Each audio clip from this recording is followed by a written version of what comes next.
Lamentations 3 verse 22 to 23 NIV.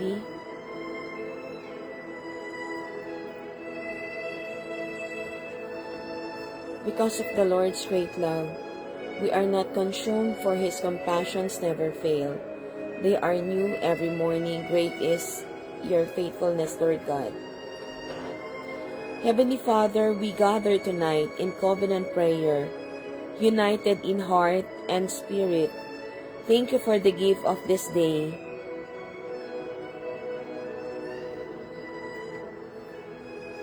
For your mercies that are new every morning, and for the chance to walk with you in faith.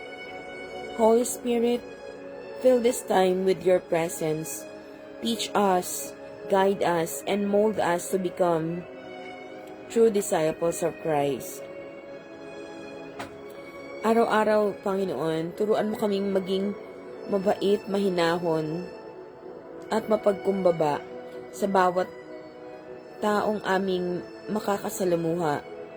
Punuin mo ang aming bibig ng mga salitang nagbibigay buhay, hindi ng paninira o galit. Gawin mo kaming daluyan ng biyaya na kapag may nakausap kaming pagod o sugat ang loob, maging instrumento kami ng kaginhawaan at pag-asa. Sa mundong kung saan maraming ingay, tulungan mo kaming marinig ang iyong tinig, Lord God. Bigyan mo kami ng karunungan na galing sa iyo, hindi mayabang, kundi mapayapa, maunawain at puno ng awa. Gusto naming maging tunay na alagad mo, Lord God, hindi lang sa panlabas, kundi sa kaibuturan ng aming puso. Gawin mo kaming tapat sa iyo sa lahat ng oras, at hayaan mong ikaw ang maluwalhati sa aming pamumuhay. Panginoon, hinihiling namin ang iyong proteksyon. Ingatan mo po kami sa lahat ng oras, mula sa panganib, aksidente, sakit at kasamaan ng mundo. Lumakad ka, Lord, sa unahan namin, maging sa aming tabi at sa aming likuran. Patubayan mo ang aming mga hakbang, at ilayo mo kami sa anumang hindi ayon sa iyong kalooban, Lord God.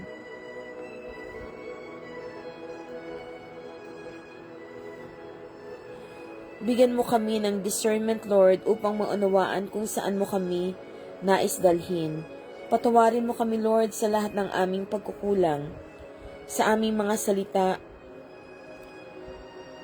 isipan at kilos na hindi nakakalugod sa iyo, Lord God. Linisin mo ang aming puso mula sa pride, galit at inggit. Turuan mo kaming magkaroon ng pagpapakumbaba at humingi ng kapatawaran.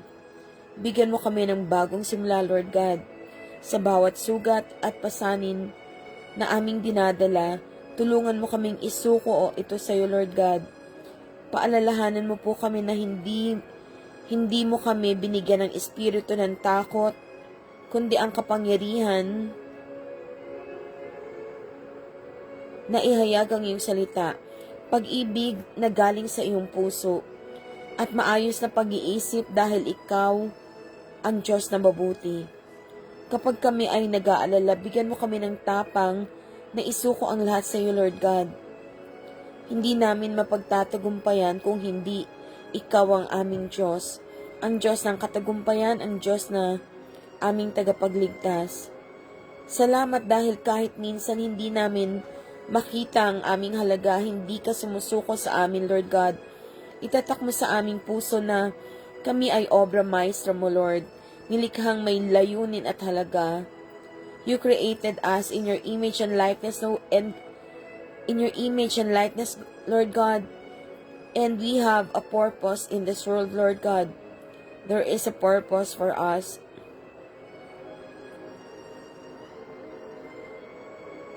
Yes, Lord God, nilikha mo kaming may layunin at talaga. Kahit kami ay may mga pagkukulang, ang pag-ibig mo ay hindi nagbabago. You are always faithful, Lord. You are always our refuge and our strength, Lord God. Panginoon, habang patuloy kaming lumalakad sa aming pananampalataya, hayaan mong Ikaw ang manguna sa lahat. Sa bawat desisyon, gabayan mo kami, Lord. Sa bawat pagsubok, palakasin mo kami, Lord God.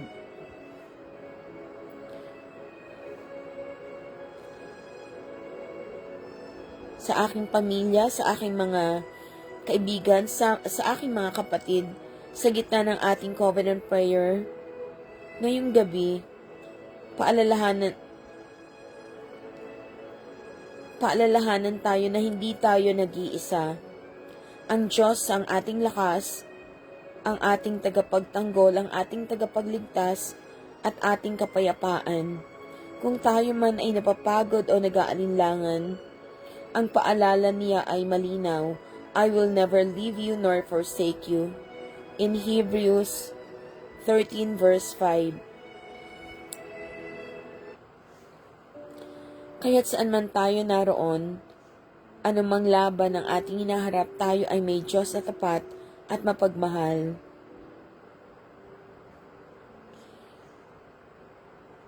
Lord God, bigyan mo kami ng paghahanda para sa araw mo bukas. Tulungan mo po kami na maging malakas at patuloy na makita ka sa aming buhay.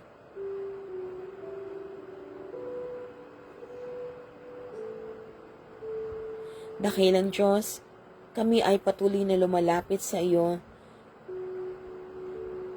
na may puso na bukas at mapagmahal.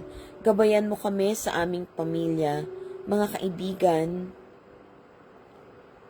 pastor, kongregasyon, mga kapatid sa pananampalataya, ang aming mga kamag-anak, at lahat ng aming minamahal, Lord God.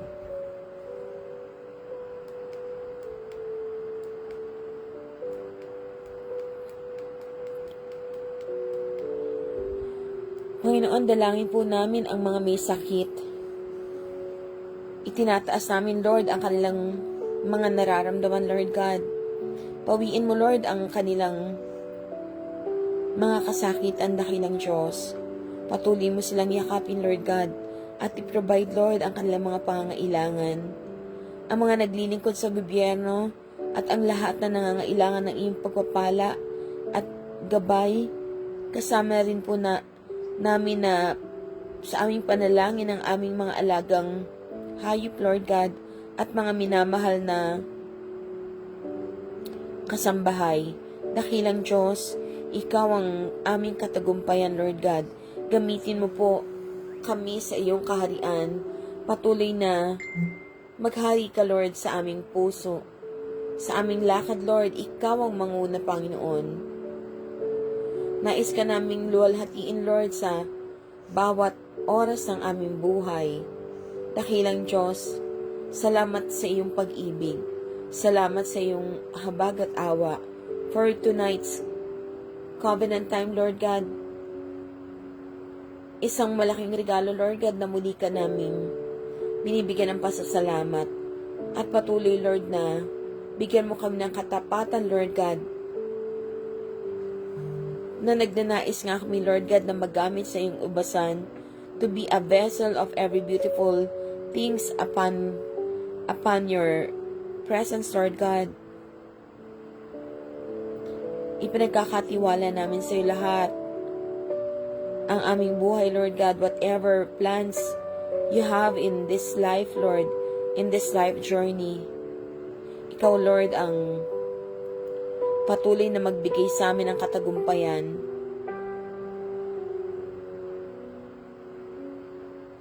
Yes, Lord God, patuloy na bigyan mo kami ng katapatan at tibay ng loob, Lord God, upang kami maging handa at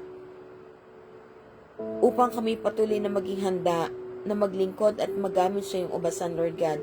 Tulungan mo kami na maging instrumento ng iyong pagmamahal at pagpapala sa lahat ng aming nakakasalamuha. Gabayan mo ang aming pamilya, mga kaibigan, mga mahal sa buhay, Lord God. Patuloy, Lord, na ikaw, Lord, ang aming mahal na Diyos, mahal na Ama, ang aming our all in all, Lord God.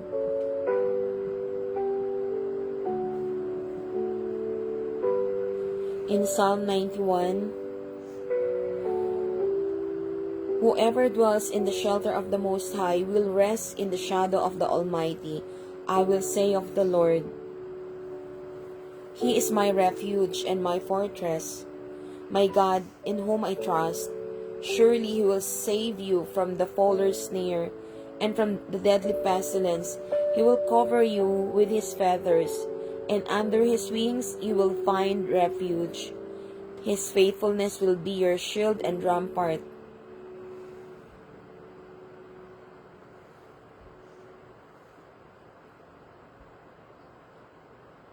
You will not fear the terror of night, nor the arrow that flies by day, nor the pestilence that stalks in the darkness, nor the plague that destroys at midday. 1,000 may fall at your side, 10,000 at your right hand, but it will not come near you. You will only observe with your eyes and see the punishment of the wicked. If you say, "The Lord is my refuge," and you make the Most High your dwelling, no harm will overtake you, no disaster will come near your tent. For He will command His angels concerning you, to guard you in all your ways. They will lift you up in their hands, so that you will not strike your foot against a stone. You will tread on the lion and the cobra. You will trample the great lion and the serpent.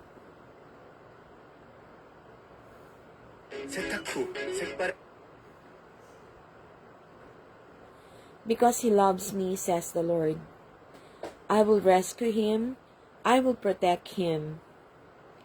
For he acknowledges my name. He will call on me and I will answer him. I will be him in trouble. I will deliver him and honor him. With long life I will satisfy him and show him my salvation.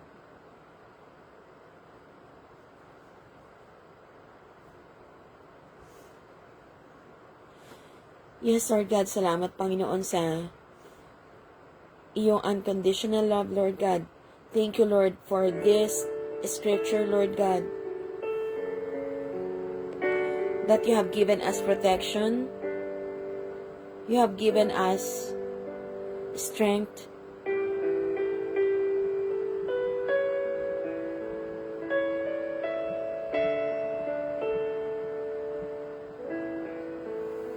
Psalm 23, the Lord is my shepherd, I lack nothing. He makes me lie down in green pastures. He leads me beside quiet waters.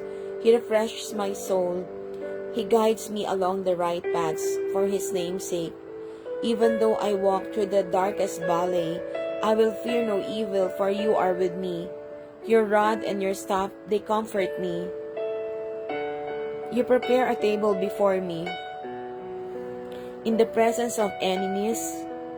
In the presence of my enemies, you anoint my head with oil. My cup overflows. Surely your goodness and love will follow me all the days of my life, and I will dwell in the house of the Lord forever and ever.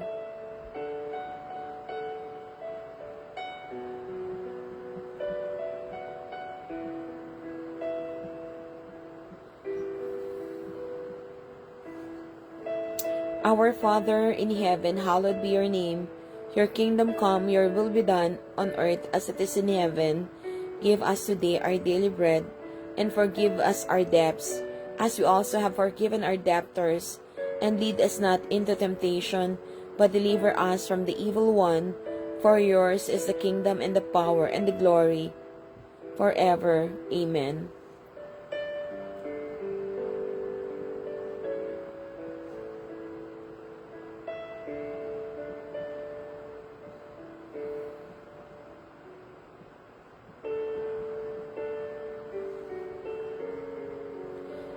Lord God, thank you for this blessed time of covenant prayer. Thank you for your love, mercy, and guidance throughout our day. As we close this time of prayer, we commit ourselves, our families, our loved ones, our friends, our pastor, our congregation, and all those in need into your hands, Lord. Protect us, guide us, and surround us with your peace. Surround us, good people, Lord God. Surround us your angels.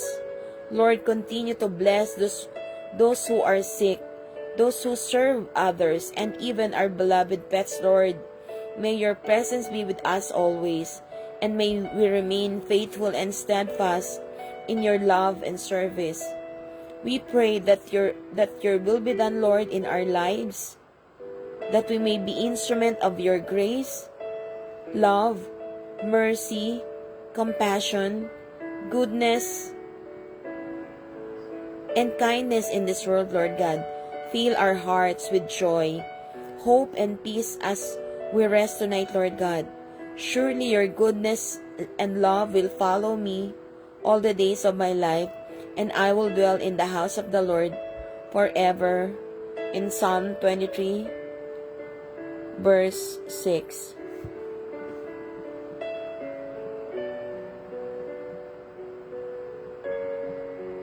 Dakilang Diyos, salamat sa iyong salita, salamat sa iyong panahon, Lord God, na muli mo kaming tinipon sa oras na ito. Muli nga, Lord God, na ang iyong presensya, the Holy Spirit is with us. Salamat, Panginoon, sa abot-abot na biyaya, Lord God. Dakilang Diyos, ikaw ang aming katagumpayan, Lord God. Ikaw ang kasagutan, Lord, sa lahat ng aming mga panalangin, Lord God. In your presence, Lord God, kami nga ay may kapayapaan. Kami nga ay may kagalakan, dakilang Diyos. Kami nga ay may kapahingahan. Sa iyo, Lord, namin ipinagkakatiwala ang lahat-lahat, Lord God. Sa gabing ito, Lord God, nagtitiwala kami, Lord, na dininig mo nga ang aming mga panalangin, Lord God, and your will be done, Lord God, upon our lives. Heavenly Father, thank you for blessing my nephew Mark and my niece Babes with another year of life. We celebrate them today, Lord, with hearts full of gratitude and joy. Lord, pour out your abundant blessing on their lives. Grant them good health, wisdom, protection, and joy in every step they take. Surround them with love, kindness, and people who uplift and support them, Lord. May they grow in faith. May they grow in hope and love. And may your presence guide their hearts, Lord God, and decisions every day. Help them to shine your light, bring joy to others, and fulfill the purpose you have set for them. For I know the plans I have for you, declares the Lord. Plans to prosper you and not to harm you. Plans to give you hope and a future. In Jeremiah 29, verse 11.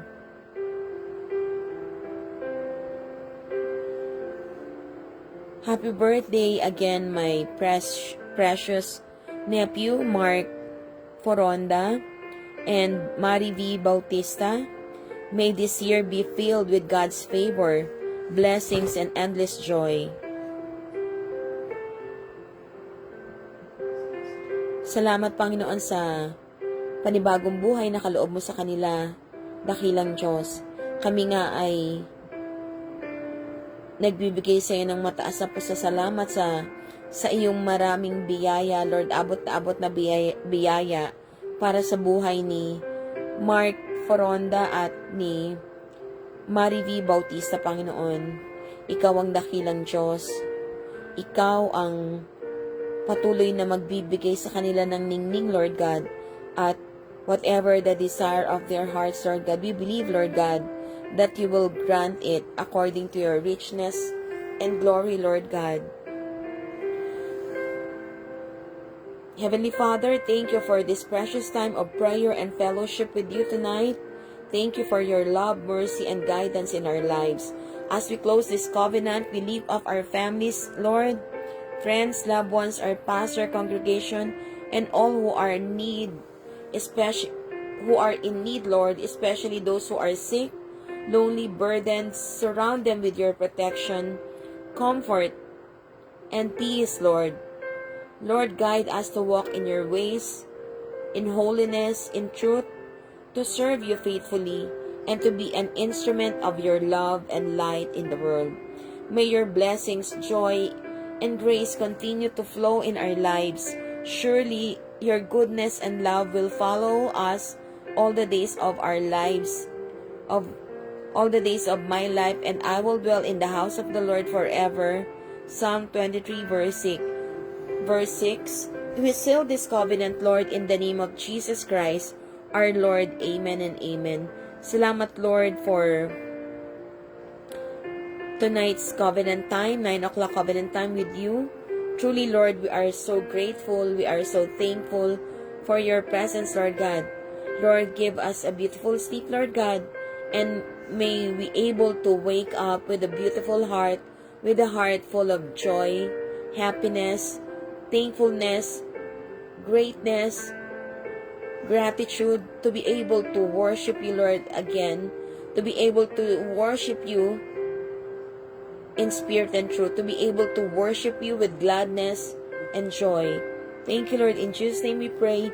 Amen and amen. Hallelujah, Lord God.